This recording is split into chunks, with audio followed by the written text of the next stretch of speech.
Hello, good morning. ഇന്നത്തെ special video ആണ്. എല്ലാവരും കാണുക, എല്ലാവർക്കും ഉപകാരപ്പെടുന്ന ഒരു വീഡിയോ ആണ്. ആരും സ്കിപ്പ് ചെയ്യരുത്. അപ്പോൾ എല്ലാവരും സംശയം എങ്ങനെയാണ് ഇൻക്യുബേറ്റർ മുട്ട വയ്ക്കുന്ന രീതി.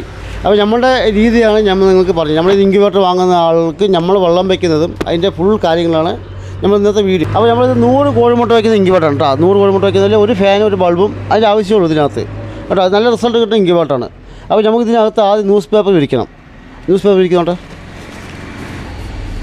ഈ ന്യൂസ് പേപ്പർ വിരിക്കുന്നതിനറിയോ, നമ്മൾ ഈ വിരിയുന്ന സമയത്ത് ഈ ബ്ലഡ് ഉണ്ടാവും. ബ്ലഡ് ഈ കോഴിക്കുഞ്ഞുങ്ങളുടെയൊക്കെ ബ്ലഡും അതിൻ്റെ ബാക്ടീരിയ ഒക്കെ ഉണ്ടാവും. അപ്പോൾ നമ്മൾ ഇൻക്യുബേറ്റർ ഒരു കുറേ വർഷത്തേക്ക് ഉപയോഗിക്കാനാണ് നമ്മൾ ഈ ന്യൂസ് പേപ്പർ വിരിക്കുന്നത്. അല്ലെങ്കിൽ ന്യൂസ് പേപ്പർ വിരിച്ച ശേഷം കണ്ടോ ഇതേപോലത്തെ ഒരു പാത്രം വെള്ളം നോക്കിയാൽ ഇതാണോ, 1 ലിറ്ററിൻ്റെ മിനറൽ വാട്ടർ ബോട്ടിൽ ഇതാണോ, ഒരു വരൻ്റെ ഹൈറ്റ് പോലും വേണ്ട, ഒരു 3 ഇഞ്ച് ഹൈറ്റ് ഉണ്ടോ, ഇത്ര മതി. കട്ടി വെള്ളം, ഈ വെള്ളം ഈർപ്പത്തിന് വേണ്ടി വയ്ക്കുന്നതാണ്. 1 ലിറ്റർ മിനറൽ വാട്ടർ ബോട്ടിൽ 1/4 ഭാഗം കട്ടിക്കുക. ഒരു 200-300 വെള്ളം കൊണ്ടാൽ മതി. ഇത്തിരി വെള്ളം കറക്റ്റ് ഫാനിൻ്റെ തൊട്ട് താഴെ വയ്ക്കുക കേട്ടോ.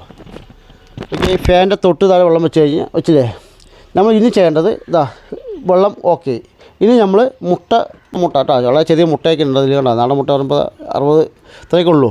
ഈ ഇങ്ങനത്തെ മുട്ടയൊക്കെയാണെങ്കിൽ ഇതിനകത്ത് 100 മുട്ട കൊള്ളും കേട്ടോ. പക്ഷേ വലിയ മുട്ടയൊക്കെ ഗ്യാമപ്രിയുടെ മുട്ടയൊക്കെയാണെങ്കിൽ നമുക്ക് 90 മുട്ട 85 മുട്ടയൊക്കെ കിട്ടുള്ളൂ. ഇതാകുമ്പോൾ നാടൻ കോഴിയുടെ മുട്ടയാണെങ്കിൽ 100 എണ്ണം സുഖമായിട്ട് വയ്ക്കുക.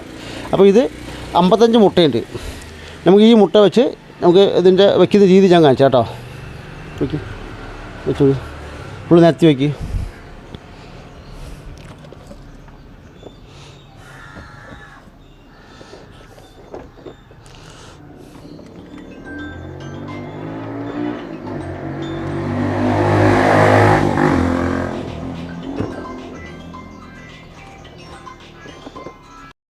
ഇപ്പോൾ ഇത് കാലത്തായതുകൊണ്ട് ഇപ്പോൾ 29-30 ഡിഗ്രീൻ്റെ അകത്ത് ചൂടുപൊടിയുണ്ട് കാലത്തായതുകൊണ്ട് കേട്ടോ. ഇനി ഉച്ചയാകുന്ന സമയത്ത് ഒരു മണി 2 മണി സമയത്ത് ഇവിടെ 40 ഡിഗ്രി നല്ല സമയത്ത് ചൂടാവും. അപ്പോൾ ഇതിനകത്ത് കുഞ്ഞുങ്ങളുടെ ചൂടുണ്ടാവും.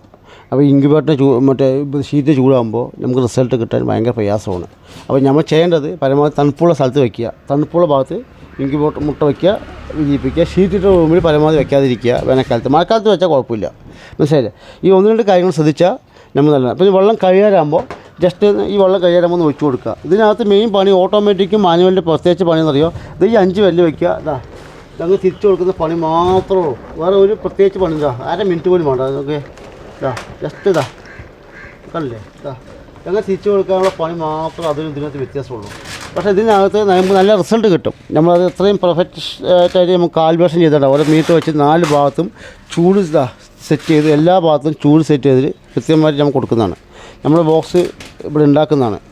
അപ്പോൾ നമുക്ക് അതിൻ്റെ ഹൈറ്റും ഒരു ഇൻക്യുബേറ്റർ ഉണ്ടാകുമ്പോൾ കാൽവേഷാണ് മെയിൻ. അതിന് വെള്ളം വയ്ക്കുന്ന ഇമ്പോർട്ടൻ്റ് വലുത്. ആ വെള്ളം വയ്ക്കുന്നത് കറക്റ്റായാൽ നമുക്ക് നല്ല 99% നമുക്ക് റിസൾട്ട് കിട്ടും.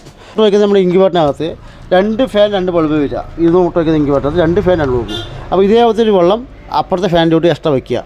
ഇത് 100ൻ്റെ ഒരു ബൾബ് ഒരു ഫാനും, 200 2 ബൾബ് 2 ഫാനും വരും. അപ്പോൾ 200 ഒരു പാത്രം വെള്ളം എക്സ്ട്രാ വയ്ക്കുക.